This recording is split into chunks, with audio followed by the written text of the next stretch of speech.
자, 봅시다. 얘는 25번 문제예요.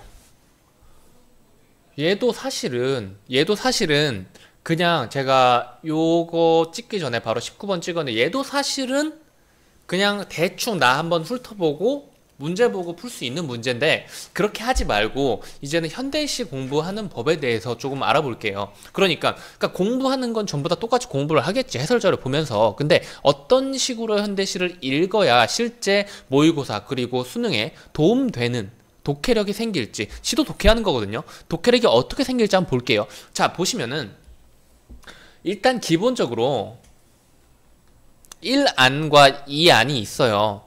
1안 같은 경우에는 시만 보고 독해하는 거고요. 2안 같은 경우에는 보기가 존재할 경우, 이건 시험에서 적용되는 겁니다. 이거는 시험에서 적용되는 거예요. 2안 같은 경우에는 보기를 보고, 이 보기가 존재한다면 보기를 보고 이걸 시에 적용시키는 겁니다. 우리는 일단 다들 급한 마음 가지고 있는 시험에 초점을 둘 테니까 이 안 시험 때 어떻게 보기를 활용해서 현대시를 독해할 수 있는지를 볼게요. 하지만 궁극적으로는 이런 게 돼야 된다는 사실을 잊지 마세요. 자, 볼게요. 보기 같은 경우에 일단 보기를 먼저 봐줍니다. 일단 보기를 먼저 봐줘요. 읽어볼게요. 이 작품에선 이별과 만남이 공존하는 공간을 배경으로, 자, 일단 작품에 공간적인 배경 등장했죠? 써볼게요.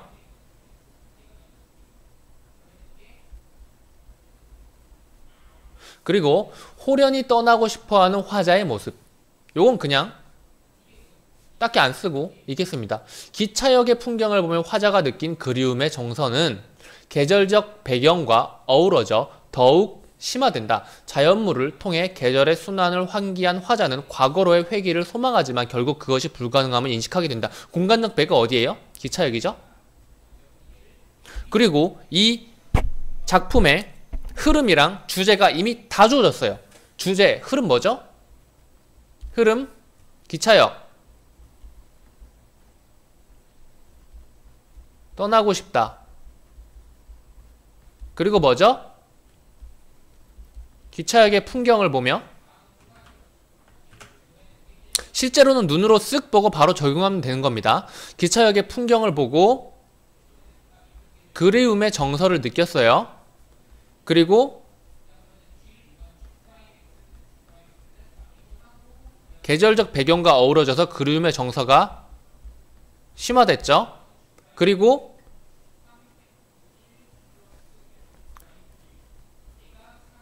계절의 순환을 환기한 화자는, 환기라는 단어가 뭔지 아나요? 모르면 지금 당장 검색을 해보세요. 자주 나오는 단어입니다. 굳이 제가 설명을 하지 않더라도 여러분들이 찾아가지고 이 뜻이 이런 거구나 라고 느끼는 게 훨씬 더 기억이 많이 남아요. 계절의 순환을 환기한 화자는 과거로의 회귀를 소망하지만 결국 그것이 불가능함을 인식하게 된다. 주제가 뭘까요? 주제가 뭘까요?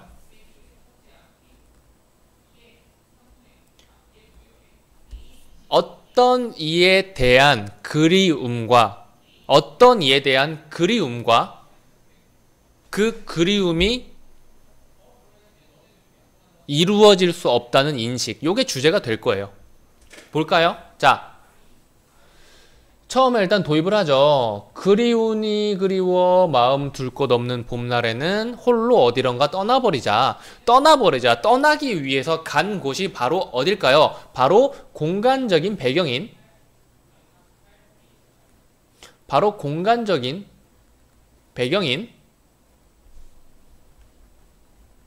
기차역이에요.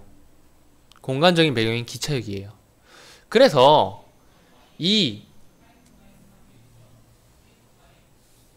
이번엔 빨간색으로 해볼까요?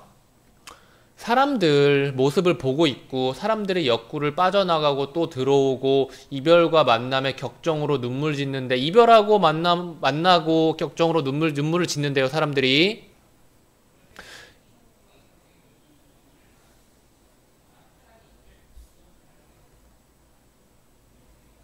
맞는 말이죠. 적절하지 않은 거 찾는 거예요. 자, 여기까지 읽었습니다. 그리고 방금 사람들이 이렇게 이별과 만남으로 눈물 짓는데 방금 도착한 저 열차는 남쪽의 푸른 바닷가에서 올라온 완행 천천히 가는 열차예요. 이 바닷가에서 동백꽃잎을 실어와서 축제처럼 역두에 뿌리고 떠난다. 두자가 머리 두자예요. 그러니까 역의 가장 앞쪽 부분에 뿌리고 떠난대요. 근데 웃긴 게 뭐냐면은 요 완행 열차가 천천히 오잖아요. 그러니까 시간이 지났을 거란 말이야. 근데 이 지난 과거에 동백꽃잎들을 실어가지고 내가 있는 이 기차역에 뿌리고 갔대요. 그리고 나도 과거로 가는 차표를 끊고 저 열차를 타면 어제를 달려서 잃어버린 사랑을 만날 수 있을까? 라고 생각을 하죠. 이 생각을 하게 만드는 것이 바로 이 A 부분 그리고 B 부분이에요. 이것을 가지고 여러분들이 바로 정의 내리긴 힘들죠. 그렇기 때문에 보기에서 주는 거예요. 보시면 화자의 그리움의 정서를 격발하게 되는 계기는 기차역의 풍경과 그리고 계절적 배경이에요. 기차역의 풍경을 보면 화자가 느낀 그리움의 정서는 계절적 배경과 어우러져 더욱 심화된다. 기차역의 풍경과 그리고 계절적인 배경이 화자의 그리움의 정서를 심화시키는 거예요. 요게 바로 A이고 요 계절적 배경이 B인 겁니다. 나머지는 계절적 배경에 대한 단서 자체가 없는 거죠. 동백꽃잎은 언제 펴요? 그게 바로 계절적인 배경인 거예요. 언제 어느 계절인지 어느 기절? 어느 절기? 예. 어느 계절인지 대충 감을 잡아서 생각할 수 있어요. 은행잎이 떨어져요. 언제예요? 가을이죠. 이게 바로 계절적인 배경인 거죠. 그러니까 A랑 B 부분은 여기 기차역의 풍경 그리고 계절적 배경이에요. 이 화자가 느낀 그리움의 정서가 심화가 됐죠. 순서대로 A, B 순서대로 보면서 심화가 됐죠. 심화가 돼서 화자가 행동을 하는 게 뭐예요? 자연물을 통해 계절의 순간을 환기했다는 것 역시 이 자연물은 딱 하나, 동백꽃잎밖에 없고요. 계절의 순환을 환기했다? 요것도 여기 이 시를 보면서 정확하게 잡을 수는 없지만은 보기에서 그렇다니까 그런 거예요. 계절의 순환. 어떻게 생각할 수 있어요? 제가 아까 무슨 설명을 했어요? 동백꽃잎이 과거에 푸른 바닷가에서 폈는데 현재 내가 있는 곳까지 싣고 오면서 계절이 순환된 것이라고 생각할 수 있는 거야. 이건 좀 억지 같긴 하지만은 그냥 그렇다고 봐야 돼요. 그래서 화자가 어떤 선택을 하죠? 나도 한번 해봐야겠다 라고 결심을 하고 과거로 가는 차표를 끊고 열차를 타고 싶다라고 소망해요. 이 부분을 C라고 합시다. 과거로의 회귀를 소망하다. C. 그래서 문득 완행열차를 타봐요. 근데 이 완행열차, 이 화자가 생각하는 것은 과거에서, 그러니까 저 먼 푸른 바닷가에서 지금 내가 있는 현재까지 오는 완행열차를 역순으로 타고 가서 과거로 돌아가서 그리운 이를 만나고 싶다는 거예요. 그 그리운 이를 못 만나는 것은 헤어졌을 수도 있고 아니면 사별했을 수도 있겠죠. 뭐 그게 중요한 건 아니니까. 그래서 그 잃어버린 사랑을 만날 수 있을까? 이 완행열차를 타고 뒤로 가고 싶다. 과거로 가고 싶다라고 소망을 하고 그냥 그리워서 문득 완행열차를 타보는데 이 완행열차는 과거로 가는 완행열차예요? 실제로 방금 도착한 그 완행열차를 타봤겠죠. 떠난다고 하니까 그 완행열차를 탄 건 아니고 다음 완행열차를 그냥 완행열차니까 그냥 타봤다는 거로 볼 수 있겠는데, 근데 이 기차가 과거로 가? 뒤로 가? 아니죠. 기차는 앞으로만 가요. 미래로만 가요.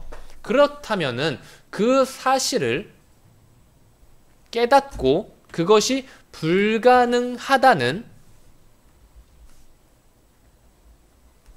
것을 인식하고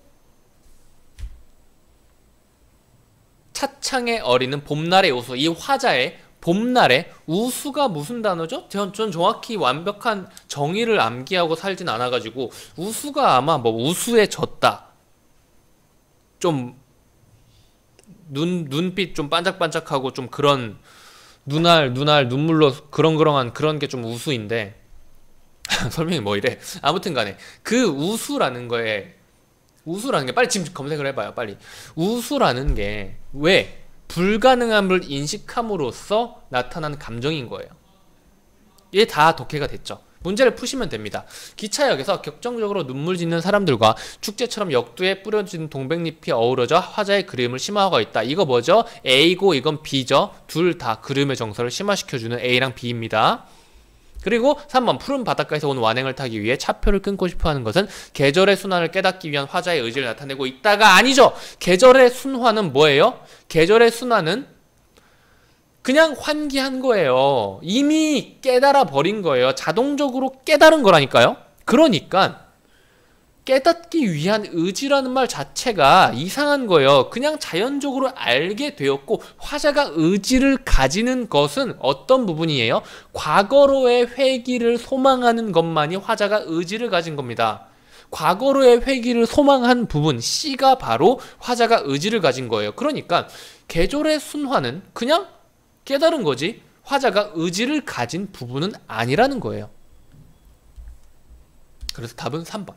4번, 5번 볼까요? 잃어버린 사랑에 대한 그리움으로 문득 완행열차를 타는 화자의 모습에는 과거로의 회귀에 대한 소망이 드러나 있죠. C 부분입니다. 5번, 차창에 어리는 봄날의 우수는 과거의 상황으로 돌아가는 것이 불가능함을 인식한 화자의 내면을 드러나고 있다. 이거는 C, 이거는 D, 이거는 A 플러스 B 부분, 이거는 A 부분. 이렇게 해서 풀렸습니다. 얘는